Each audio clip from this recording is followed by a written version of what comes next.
Ticket কেটেও তিস্তা এক্সপ্রেসে উঠতে পারছেন না যাত্রীরা, তাই বাধ্য হয়েই জানলা দিয়ে ঢুকছেন তারা।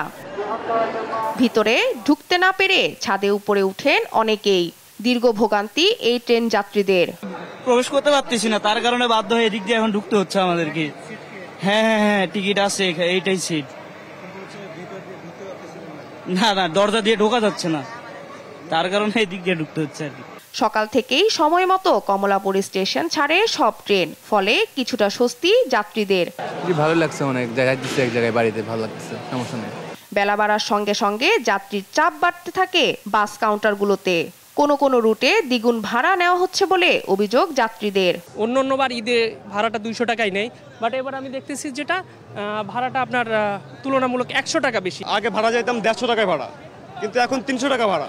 কিন্তু এখানে পুলিশ প্রশাসন আছে, পুলিশ প্রশাসন এখানে কি দেখতেছে তারা? এখানে খাইলা যাই ওমর থেকে এমনটা বইরা যাই, 60 টাকা কম নেই। সরকারি চার্জে 60 টাকা কম নেই, সরকার যেটা বলছে তার চেয়ে 60 টাকা প্রতি গাড়ি যাত্রী প্রতি কম নেই। বাড়তি ভাড়া আদায়ে নানা অজুহাত বাস মালিক শ্রমিকদের। ভিআইপি যত পরিবহন আছে সব পরিবহনের মনে করেন আগের ভাড়ায় আয়া পড়ছে, যাত্রীরা কি করবো, অমিটও করছে গাড়ি।